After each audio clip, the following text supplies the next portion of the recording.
Bonjour à tous.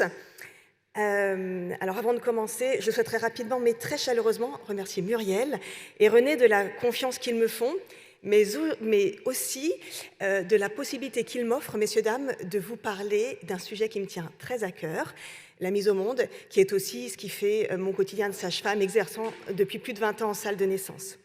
Aujourd'hui, j'ai choisi de vous parler de la bascule qui s'opère entre l'idée que les femmes se font de leur accouchement et la réalité de la mise au monde. Pour comprendre quels sont et d'où émanent les potentiels fantasmes des femmes autour de leur accouchement, il me semble important de s'interroger en amont sur les raisons profondes qui poussent les femmes à enfanter. Et puis cet éclairage nous permettra ensuite de réfléchir à la manière dont les professionnels de santé soutiennent, entourent, enveloppent, accompagnent les femmes en salle de naissance afin de leur permettre, comme le recommande l'Organisation mondiale de la santé, de vivre une expérience positive de leur accouchement. Alors, il existe deux types de facteurs qui influencent les femmes dans leur désir de maternité. Il y a les facteurs intrinsèques propres à chaque femme et les facteurs extrinsèques liés au monde qui les entoure.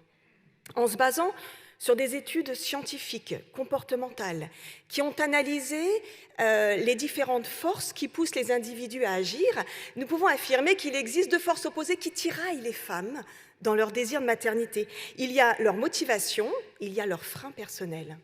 Certaines femmes ont des motivations hédonistes. Elles vont faire un enfant pour elles, pour se faire plaisir, parce que c'est le bon moment, parce qu'elles veulent s'occuper d'un enfant, lui donner de l'amour. D'autres femmes ont des motivations oblatives. Elles vont faire un enfant pour faire plaisir. Elles peuvent vouloir faire plaisir aux futurs coparents, à leur mère. Et enfin, certaines femmes ont des motivations d'auto-expression. Faire un enfant leur permet d'acquérir le statut social de mère, de femme désirable, de femme désirée, puisque fécondée. Et puis cela leur permet aussi d'inscrire quelque chose d'elles à jamais dans l'éternité, comme si finalement leur statut de mère ne s'inscrivait pas uniquement vis-à-vis de leur enfant, mais également vis-à-vis de l'humanité tout entière. Et puis face à ces motivations, il y a leurs freins, ces forces qui vont réfréner les femmes dans leur désir de maternité. Et en premier lieu, les inhibitions. Ce sont toutes les pulsions négatives qui vont venir dévaloriser un désir de grossesse ou un désir d'enfant.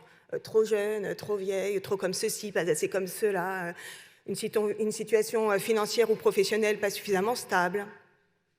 Les peurs, quant à elles, sont extrêmement nombreuses. Il peut s'agir de la peur de souffrir, de la peur d'abîmer son corps, de la peur de perdre en liberté, de la peur d'être une mauvaise mère, de la peur de ne pas réussir à enfanter son idéal d'enfant, un enfant prématuré, mal formé, handicapé.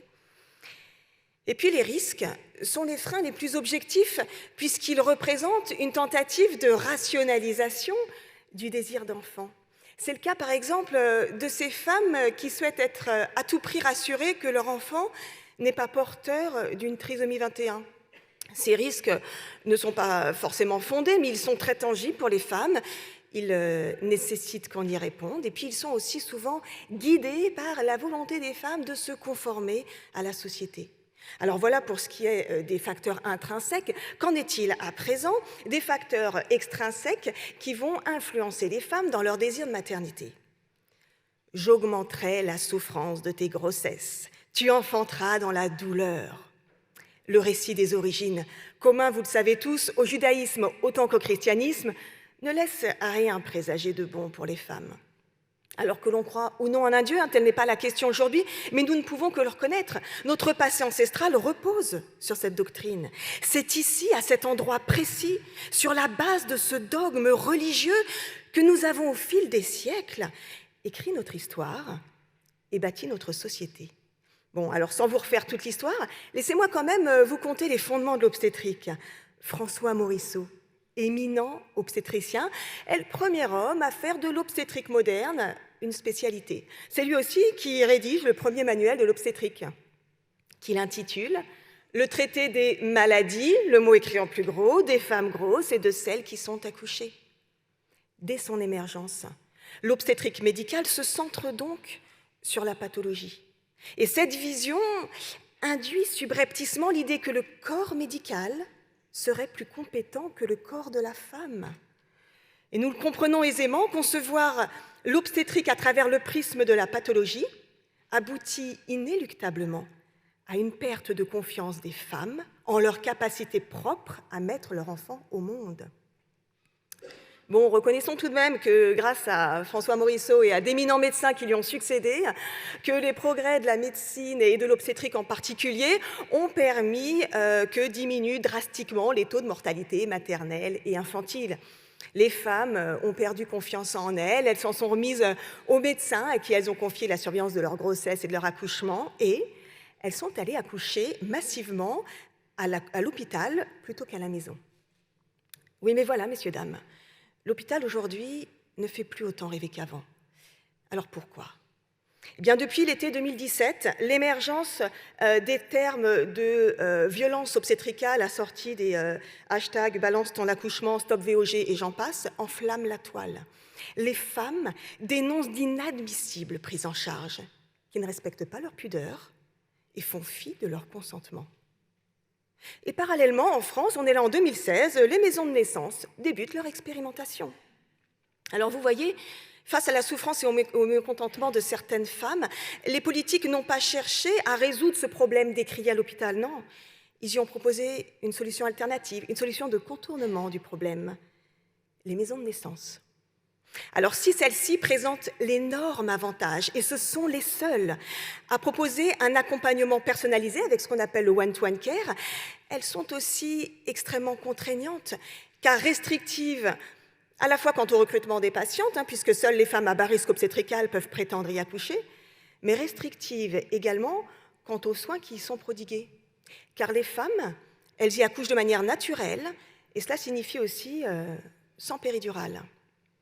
Mais alors que l'émergence de ces nouveaux lieux d'accouchement s'est faite sous l'impulsion de mouvements féministes, n'est-ce pas là en réalité une certaine nouvelle forme de violence sociétale que l'on fait aux femmes? Car aujourd'hui, en France, pour accéder à ce qui est estampillé comme étant la physiologie, pour accéder à un accouchement personnalisé, les femmes n'ont pas d'autre choix que de s'engager 9 mois auparavant à accoucher sans péridurale, alors même qu'elles n'ont pas confiance en elles, alors même qu'elles ont peur, et bien que la plupart d'entre elles n'aient jamais expérimenté la douleur. Faisant courir pour ces femmes le risque de ressentir un sentiment d'échec ou d'abandon si elles devaient être transférées dans une structure hospitalière, augmentant ainsi un peu plus leur perte de confiance en elles, qu'elles tentent pourtant si courageusement de retrouver, parce que oui, messieurs, dames, les femmes sont courageuses. Elles lisent sur les réseaux sociaux qu'accoucher sans péridurale serait supérieur parce que plus naturel, et les femmes, elles veulent toujours ce qu'il y a de mieux pour leur enfant. Alors, même si elles ont peur, même si elles n'ont pas confiance en elles, et bien que la plupart d'entre elles n'aient jamais expérimenté cette douleur, elles vont aller se renseigner sur cet accouchement naturel. Qu'en disent les médias? Qu'en disent leurs proches? Bien, au cinéma, lorsqu'une scène d'accouchement est relatée, cela donne presque toujours quelque chose comme ça. Poussez, 1, 2, 3. Les épaules sont passées. Encore une fois, poussez. Ça y est. Cela n'a rien de très rassurant. Et puis parallèlement, les femmes, elles vont interroger leurs proches. « Dis mémé, toi qui as accouché sans péridurale, c'est comment l'accouchement naturel ?» Les femmes vont aller interroger la jante féminine de leurs aïeules, qui, fière d'avoir accouché naturellement, va s'enorgueillir un peu maladroitement et leur prodiguer les fallacieux conseils d'une expérience certes éprouvée, mais non transposable. Ce sont donc, vous l'avez compris, des femmes potentiellement ambivalentes que nous accueillons tous les jours dans nos salles de naissance. Elles ont enfanté, tiraillées entre leur motivation et leurs freins. Elles n'ont pas confiance en elles et elles ont peur.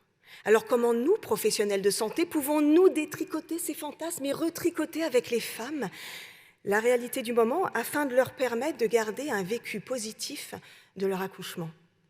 Bien, tout d'abord, il me semble qu'il faudrait préparer les femmes dans la confiance parce que, comme disait Éric Tabarly, sans confiance, aucun projet n'aboutit. Pour préparer les femmes dans la confiance, il faut les préparer à accueillir une expérience plutôt que de prévoir ou de s'attendre à quelque chose. Parce que si les femmes sont préparées dans l'attente d'un accouchement supposé, voire idéalisé, comme c'est souvent le cas, elles risquent fort d'être déçues. Tandis que si elles sont préparées à recevoir une expérience inédite, elles peuvent accueillir celle de l'accouchement et de ses aléas et à en garder un vécu positif. Oui, messieurs, dames, préparons les femmes dans l'accueil et la confiance plutôt que dans l'attente. Et puis pour préparer les femmes dans la confiance, il faut bien évidemment, en premier lieu, leur accorder la nôtre. D'abord, cela va les inciter par réciprocité à avoir confiance en nous, favorisant ainsi une relation soignant-soignée efficiente. Mais cela va les positionner aussi dans une sécurité émotionnelle propice à retrouver cette confiance en elles mise à mal. Faire confiance aux femmes. C'est accepter qu'elles participent aux prises de décision qui les concernent. C'est accepter aussi la présence active du coparent, lui permettre de prendre la place que la femme a décidé de lui accorder pour la naissance de son enfant. Car s'il est vrai qu'une femme qui met un enfant au monde réalise une prouesse individuelle, il est vrai aussi de dire qu'il s'agit là d'un travail d'équipe, auquel participe le corps médical, bien entendu, mais également la femme, son enfant à naître et la personne qui l'accompagne. Et il nous faut donc pour cela adapter notre accompagnement à chaque patiente. Car si l'uniformisation des pratiques médicales, The Cure, sous la tutelle des sociétés savantes est un gain incontestable en termes de qualité des soins, l'accompagnement des femmes, The Care, trouve quant à lui sa richesse et son efficacité dans sa diversité, dans son adaptabilité et dans son individualité. La péridurale ne remplacera jamais un accompagnement humain. Il est totalement absurde que les moyens humains soient déployés dans des maisons de naissance qui accompagnent des accouchements physiologiques et ne soient pas accordés dans les structures hospitalières qui gèrent, outre la même problématique d'accompagnement à la parentalité, des grossesses potentiellement pathologiques et des accouchements régulièrement dystoxiques. Mais c'est la double peine pour les maternités hospitalières. Et il en résulte un bien triste constat. Ce ne sont plus seulement les femmes qui cherchent un ailleurs meilleur, mais également les professionnels de santé chez qui nous observons malheureusement à l'hôpital un turnover de plus en plus important.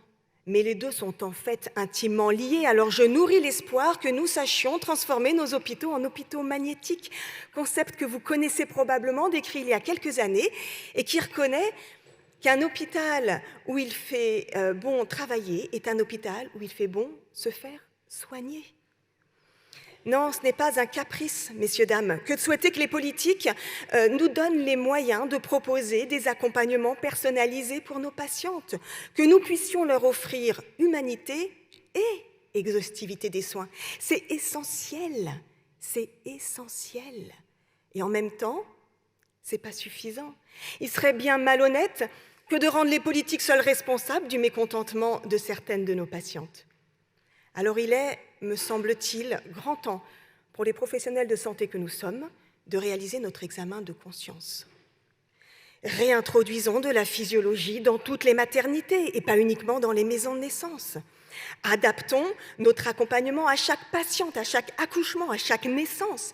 Un accompagnement holistique qui prendrait plus en compte la santé psychique des femmes. Adoptons une posture de neutralité bienveillante et soyons assertifs, mais sans jamais transiger sur la sécurité. Par ailleurs, nous l'avons vu, la préparation des femmes dans l'accueil d'une expérience inédite et leur confiance retrouvée leur permettent de n'être jamais déçues, d'accoucher avec toute la fierté qu'elles méritent et d'accueillir leur enfant avec autant d'amour et d'émotion que de douceur et de sérénité. Elle arrive. Audrey, elle a la tête dehors. Souffle bien, tu ne la pousses pas, elle arrive.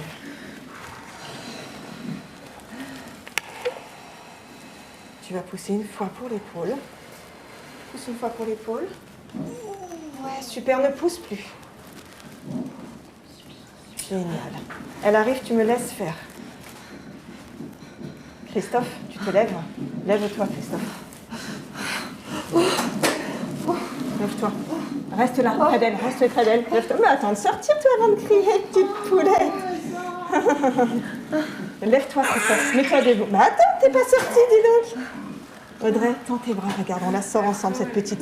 Elle va bien, regarde. Allez, prends-la, viens. Sortez-la, cette petite, elle est à vous. Ah là, mais bravo. Bienvenue. Bienvenue, bébé.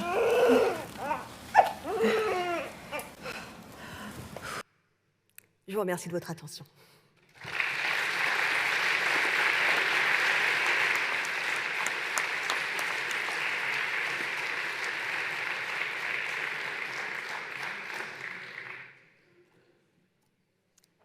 Merci beaucoup, Caroline, pour cette présentation accélérée de 400 ans d'histoire de l'obstétrique.